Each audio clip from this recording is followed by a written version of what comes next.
अस्सलाम वालेकुम स्टूडेंट्स, क्या हाल है आपके। मेरा नाम है अबरार चौहान। आज हम first year chemistry chapter number 6 का लीविस कॉन्सेप्ट का फर्स्ट कॉन्सेप्ट पढ़ने जा रहे हैं, जो कि बॉन्ड से मुतल्लिक है। इसके अंदर हमने आयनिक बॉन्ड और उसकी फॉर्मेशन के मुतालिक डिटेल से डिस्कस करना है। तो चलते हैं हम लेक्चर की तरफ। स्टूडेंट्स, आज हम पढ़ने जा रहे हैं आयनिक बॉन्ड को। असल में ना, ये ionic bond, covalent bond, coordinate covalent bond, ये 3 टाइप्स ऑफ बॉन्ड हैं।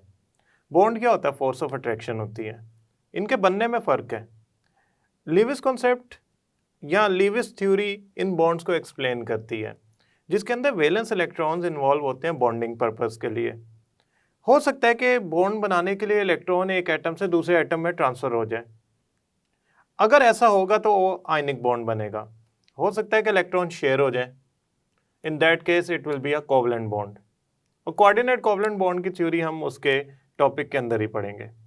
सबसे पहले हम लीविस कॉन्सेप्ट की तरफ चलते हैं और इसमें जो टाइप्स ऑफ बॉन्ड हैं उनको डिस्कस करते हैं। हम जो हमारे पास इस टाइम जो बॉन्डिंग के लिए टाइप्स ऑफ बॉन्ड्स अवेलेबल हैं वो हैं 4, जिनमें 3 हमने पढ़ने हैं। चौथा मेटालिक बॉन्ड है, उसको हम डिस्कस कर चुके हैं लास्ट चैप्टर के अंदर, चैप्टर नंबर 5 के अंदर। उसकी जो 3 थ्योरीज थी, इलेक्ट्रॉन पूल गैस थ्योरी थी, पॉलिंग की वैलेंस बॉन्ड थ्योरी थी, बैंड थ्योरी थी कि वो बॉन्ड की नेचर क्या होती है। लेकिन समहाउ अभी हम जरा लीविस कॉन्सेप्ट के 3 आयोनिक, कोवलेंट और कोऑर्डिनेट कोवलेंट की तरफ ही रहते हैं, मेटालिक बॉन्ड की तरफ नहीं जाते। Coordinate covalent bond. Students, ionic bond जो होता है उसे इलेक्ट्रोवेलेंट बॉन्ड भी कहते हैं। लेकिन समहाउ अभी ज़रा हम जो चीज़ों को डिस्कस करना चाह रहे हैं उसकी तरफ चलते हैं। सबसे पहले हम लिखते हैं यहाँ पे ionic bond.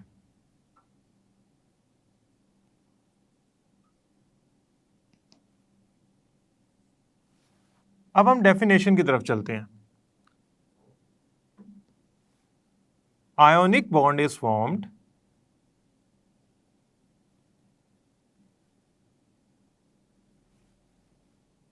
by transfer of electron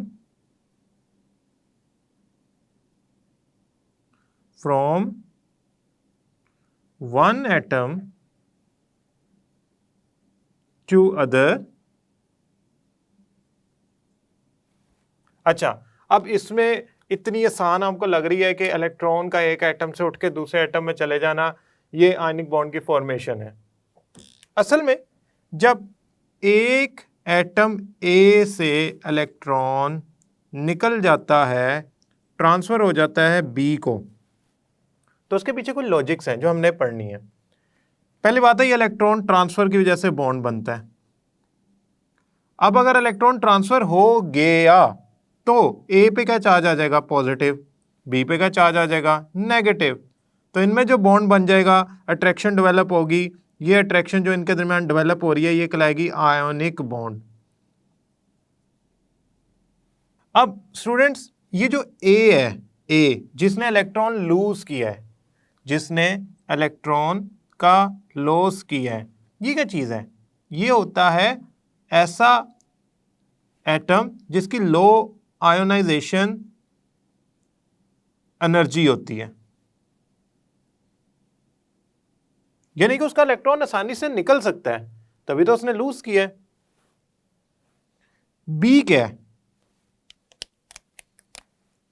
B electron gain करने वाला एटम है। इसकी आप यूं बात समझे कि इसकी हाई इलेक्ट्रॉन अफिनिटी होती है। अब आप कहेंगे सर, हाई इलेक्ट्रॉन अफिनिटी का मतलब ये है कि आपका इस एटम के बारे में जो आप सजेस्ट कर रहे हैं, जिसकी हाई इलेक्ट्रॉन अफिनिटी है, इसका न्यूक्लियस इतना स्ट्रॉन्ग है कि वो इलेक्ट्रॉन अफिनिटी की बड़ी वैल्यू जनरेट कर रहा है, यानी कि उसको पसंद है कि एक्स्ट्रा इलेक्ट्रॉन वो खींच ले। तो ऐसा एटम जिसको पसंद है कि वो एक्स्ट्रा इलेक्ट्रॉन किसी और एटम का इलेक्ट्रॉन खींच ले और दूसरा एटम इलेक्ट्रॉन देना चाहता है, एक इलेक्ट्रॉन डोनेट करना चाहता है, देना चाहता है, दूसरा उसे लेना चाहता है, दोनों की नेचर डिफरेंट है। ऐसे एटम्स जो इलेक्ट्रॉन जो होते हैं वो देना चाहते हैं, जिनकी लो आयोनाइजेशन एनर्जी होती है, उनको कहते हैं इलेक्ट्रो पॉजिटिव एटम्स। ये मेटल्स होती हैं। और जो इलेक्ट्रॉन गेन करना चाहते हैं वो होते हैं इलेक्ट्रो नेगेटिव एटम्स। ये नॉन मेटल्स होती हैं। Now students, this will become a complete picture of ionic bond. देखें, अब मैं आपको समझाता हूं। Ionic bond is formed, ionic bond बना कब? जब a atom of low ionisation energy, electropositive character और मेटल क्या करेगा? इलेक्ट्रॉन ट्रांसफर करवाए। Transfer the electron.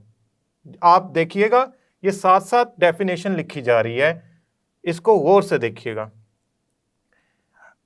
If atom A of low ionisation energy, electropositive character और metal transfer electrons to other atom, ये देखे ना, ए ने ट्रांसफर कर दिया बी को, ऑफ हाई इलेक्ट्रॉन अफिनिटी और हाई इलेक्ट्रोनेगेटिव करैक्टर और नॉन मेटल, तो ये बॉन्ड जो बनेगा ये क्या कहलाएगा? Ionic bond.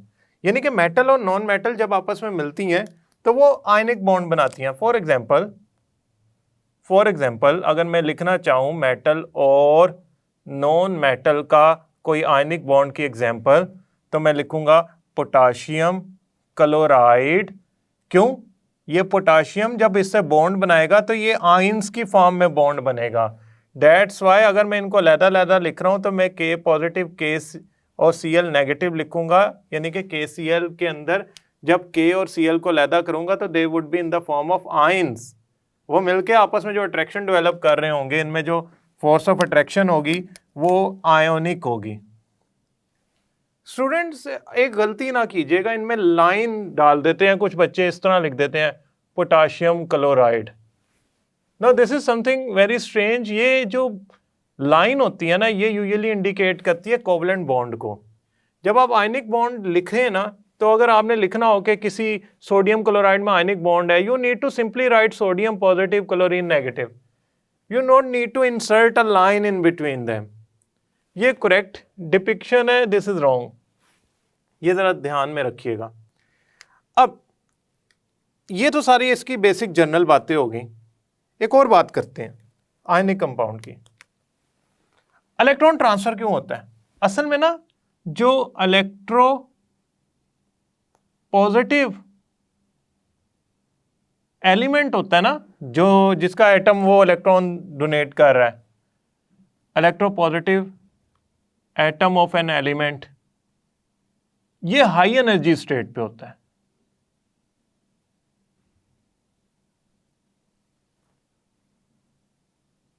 और जो इलेक्ट्रो नेगेटिव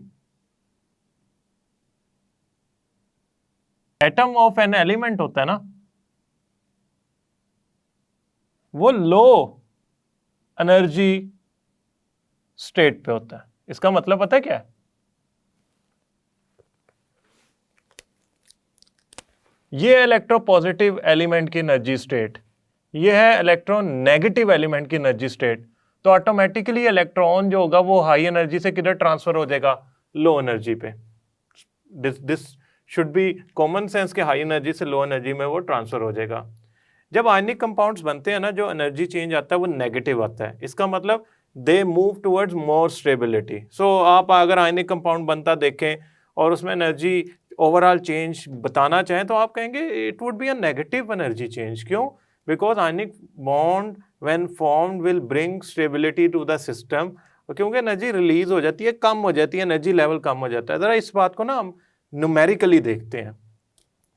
स्टूडेंट देखें, मैं बॉन्ड बनाता हूं, एग्जाम्पल लेते हैं हम और स्टडी करते हैं उसमें एनर्जी चेंजेस के टर्म्स के अंदर कि क्या होता है।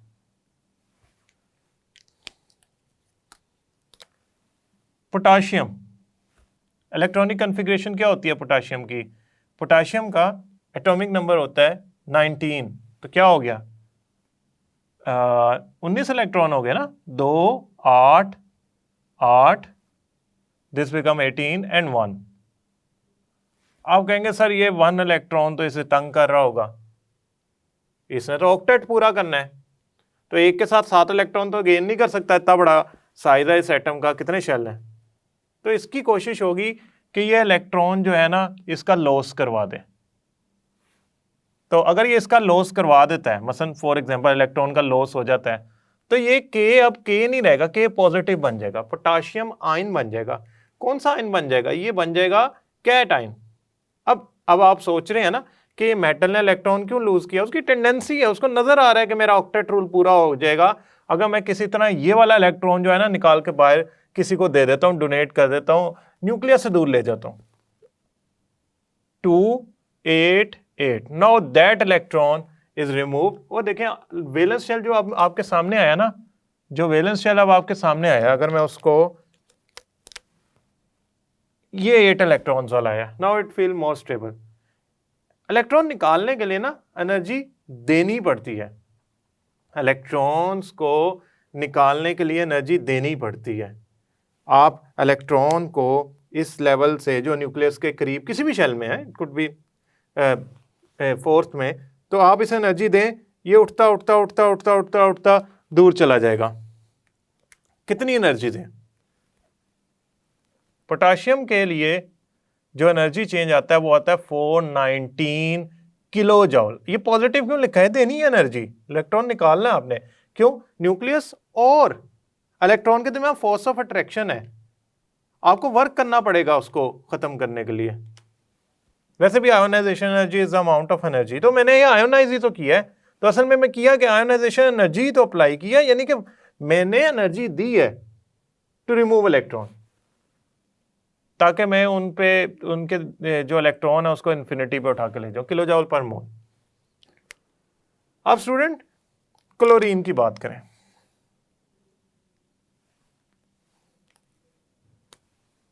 क्लोरीन का एटॉमिक नंबर होता है 17, 287। अब आप कहेंगे सर इस बेचारे के पास तो एक इलेक्ट्रॉन की कमी है 8 पूरा करने के लिए, कहीं से इसे इलेक्ट्रॉन दे दें। मैं कहूँगा कोई मसला ही नहीं, ये इलेक्ट्रॉन लूज किया ना पोटाशियम ने, ये इलेक्ट्रॉन जो पोटाशियम ने लूज किया, अगर मैं उसको एज अ ई नेगेटिव यहाँ पे लिख लूँ, क्यों? इधर 19 थे, अब 18 हो गया, तो एक इलेक्ट्रॉन कहाँ गया? वो इक्वेशन में प्रोडक्ट के अंदर लिखना पड़ेगा मुझे। सो ये आप जरूर लिखिएगा, इलेक्ट्रॉन रिमूव हुआ हुआ। ये इलेक्ट्रॉन ये क्लोरीन गेन कर लेता है, कहता है भाई मेरे वैलेंस शेल में ऐड कर दो। क्यों क्यों क्यों? जो एटम इलेक्ट्रॉन गेन करता है वो हाई इलेक्ट्रॉन एफिनिटी रखता है, इसकी इलेक्ट्रॉन एफिनिटी बड़ी जबरदस्त है। आप याद रखिएगा, जो इलेक्ट्रॉन गेन करने वाली स्पीशीज है उसकी इलेक्ट्रॉन एफिनिटी ज्यादा होती है, -349, -349 किलो जॉल निकाल देगा ये एनर्जी। क्यों? इलेक्ट्रॉन गेन करने के लिए। और ये इलेक्ट्रोनेगेटिव एलिमेंट है, इसकी इलेक्ट्रोनेगेटिविटी भी ज्यादा है। It will form Cl negative, किस इलेक्ट्रॉनिक कॉन्फ़िगरेशन के साथ? 2 8 9। ये 7 नहीं रहेगा, अब ये क्या हो जाएगा? 8। क्यों? इसने इलेक्ट्रॉन गेन किया है। सो लो भाई, इधर से उठ के इधर पहुंचा दिया मैंने इलेक्ट्रॉन। डेल्टा एच कितना आएगा? -349 किलो जॉल पर मोल। स्टूडेंट्स ये जो वैल्यूज है ना, ये एक आधा वैल्यू मतलब 348 348 पॉइंट समथिंग, ये आपको लिटरेचर में थोड़ी सी ऊपर नीचे मिलती हैं। मॉडर्न इक्विपमेंट जैसे जैसे इन वैल्यूज को फाइंड करते जा रहे हैं, वैसे वैसे रिफाइन होती जा रही है, तो आपने घबराना नहीं है। You only need to use the values which are available in book. तो मैंने भी कोशिश की है कि मैंने बुक की वैल्यू यूज करूं। अब होगा क्या? पोटाशियम इलेक्ट्रॉन लूज करके स्टेबल हो गया, होना चाह रहा है, क्लोरीन इलेक्ट्रॉन गेन करके स्टेबल होना चाह रहा है। दोनों आपस में देखें, potassium positive chlorine negative, potassium chlorine को इलेक्ट्रॉन देके खुद पॉजिटिव साइन में चेंज हो जाएगा और क्लोरीन नेगेटिव में। याद रखिएगा ये जब सारा प्रोसेस हो रहा है ना, तो पोटाशियम अभी किसी के इन्फ्लुएंस में नहीं है, तो लिहाजा ये इस टाइम गैसियस स्टेट में होगा, अकेला isolated gaseous. Same for this one. और जब ये आयंस बनेंगे तो ये भी गैसियस स्टेट में होंगे। सो जब आप कंप्लीट इक्वेशन लिखें तो स्टेट सिंबल्स को जरूर लिखें। तो ये पोटेशियम आयन किस में बना, गैसियस में, ये किस में बना, गैसियस में। अब ये मिलकर क्या बना लेंगे, आप कहेंगे सर ये बना लेंगे potassium chloride solid crystal lattice. इसका मतलब ये प्रोडक्ट बन गई, आपका आयनिक कंपाउंड बन गया। अब इनमें फोर्स ऑफ अट्रैक्शन डेवलप हुई, जिन्होंने आयनिक कंपाउंड बना दिया। कितनी एनर्जी रिलीज करेंगे, -690। This is called lattice energy, to form energy release to form lattice from their ions, 1 mole of lattice. अब स्टूडेंट जरा गौर से देखें, ओवरऑल एनर्जी चेंज क्या आया, कैलकुलेटर निकालें कैलकुलेटर और इन सारों को जमा माइनस करें। देखें इसका फर्क आया 70, इसका आया 70 plus -690, that comes to be 620। तो -620 kilo joule overall energy release हुई। This is very interesting. Overall तो सिस्टम ने एनर्जी कम की है, तो किस तरफ गया है, स्टेबिलिटी की तरफ। क्यों, क्योंकि उसने एनर्जी कम कर ली है अपनी। तो वो जो मैं बात कर रहा था आपसे कि एनर्जी कम हो जाती है ओवरऑल सिस्टम की जब आयनिक बॉन्ड बनता है, तो आपको ख्याल है इतनी ज़्यादा एनर्जी रिलीज करके सिस्टम स्टेबल हुआ है, तो आप उसको क्या समझते हैं, वो कमज़ोर सा बॉन्ड बना के बैठा होगा। आयनिक बॉन्ड बेहतरीन स्ट्रॉन्ग बॉन्ड है, बेहतरीन स्ट्रॉन्ग बॉन्ड। आप उससे अंदाज़ा ही नहीं लगा सकते कि आप इसे कंपेयर कर ले किसी कोवलेंट बॉन्ड से जो कि स्मॉल मॉलिक्यूल्स के अंदर एग्जिस्ट करता है। बड़े बेहतरीन बॉन्ड होते हैं, इनकी प्रॉपर्टीज़ बड़ी ज़बरदस्त होती हैं। नाउ हम ऐसा करते हैं, 2 एग्जाम्पल और करते हैं, लेकिन this time I will use the concept of orbits, उसके जरिए समझाता हूं। स्टूडेंट ये कैल्शियम है, कैल्शियम के आउटर मोस्ट शेल में 2 इलेक्ट्रॉन है। अब वो 8 तो कर नहीं सकता, लिहाजा वो 2 इलेक्ट्रॉन लूज करना चाहता है। ऑक्सीजन के आउटर मोस्ट शेल में कितने इलेक्ट्रॉन होते हैं स्टूडेंट्स, सोचिए कितने इलेक्ट्रॉन होते हैं। ऑक्सीजन का एटॉमिक नंबर होता है 8, तो इसके आउटर मोस्ट शेल में 6 इलेक्ट्रॉन। कैल्शियम क्या करता है, अपने 2 इलेक्ट्रॉन लूज कर देता है। ऑक्सीजन क्या करता है, वो 2 इलेक्ट्रॉन अपने अंदर ऐड कर लेता है। कैल्शियम ने जब अपने 2 इलेक्ट्रॉन लूज किए तो वो असल में +2 चार्ज में कन्वर्ट हो गया। ऑक्सीजन ने जब अब 2 इलेक्ट्रॉन गेन किए तो वो -2 चार्ज में कन्वर्ट हो गया। अब नेगेटिव चार्ज जो बना है वो डेफिनेटली लार्ज साइज का होगा, पॉजिटिव चार्ज जो बना है वो डेफिनेटली स्मॉल साइज का होगा। अब उसके भी 8 इलेक्ट्रॉन पूरे हो गए, इसके भी 8 इलेक्ट्रॉन का शेल निकल आया 2 इलेक्ट्रॉन लूज करने के बाद। अब ये आपस में फोर्स ऑफ अट्रैक्शन डेवलप कर लेंगे, and that force of attraction will be called the ionic bond. ये फोर्स ऑफ अट्रैक्शन याद रखिएगा इलेक्ट्रोस्टैटिक होगी इन नेचर, यानी कि आयंस के दरमियान होगी। सो मैं अगर इसकी नेचर लिखूं यहां पे आपको समझाने के लिए, तो मैं यहां लिखूंगा it is electrostatic force of attraction. ये इलेक्ट्रोस्टैटिक फोर्स ऑफ अट्रैक्शन होती है आयंस के दरमियान। आयनिक बॉन्ड क्या होता है, चार्जेस के दरमियान, आयंस के दरमियान फोर्स ऑफ अट्रैक्शन होती है। सिमिलरली अगर आप एल्यूमिनियम ऑक्साइड का डिस्कस करना चाहें, एल्यूमिनियम ऑक्साइड में ना एल्यूमिनियम और ऑक्सीजन की 2:3 होती है। उसकी वजह यह है कि 2 एल्यूमिनियम जब टोटल 6 इलेक्ट्रॉन लूज करते हैं तो वो 3 ऑक्सीजन के एटम गेन कर सकते हैं। देखें ना, 2 एल्यूमिनियम के एटम्स हैं, उनके वैलेंस शेल में 3-3 इलेक्ट्रॉन है, वो 10 है ना टोटल, 3 वैलेंस शेल में है। तो वो जो 3 इलेक्ट्रॉन जब लूज करेगा तो उसको गेन करने के लिए 2 या 1 ऑक्सीजन एटम नहीं बैठा हुआ, 3 बैठेंगे। क्यों, हर एक को 2-2 हिस्से में आएंगे। तो वो 2 इलेक्ट्रॉन गेन करके एल्यूमिनियम ऑक्साइड बना लेंगे, यानी कि 2 एल्यूमिनियम 3 ऑक्सीजन एटम्स के साथ आयोनिक बॉन्ड डेवलप करेंगे। ये स्टूडेंट्स बेसिक कॉन्सेप्ट तो यही है, इलेक्ट्रॉन लूज हो रहा है और दूसरी जगह गेन हो रहा है। तो फिर इसमें डिटेल की तरफ जाते जाते हमें जो आइडिया हुआ, यानी कि लीविस थ्योरी के मुताबिक ये आइडिया हुआ कि इलेक्ट्रॉन ट्रांसफर से चार्जेस बनते हैं और चार्जेस में जो बॉन्ड बनता है वो आयनिक होता है। Role of electronegativity.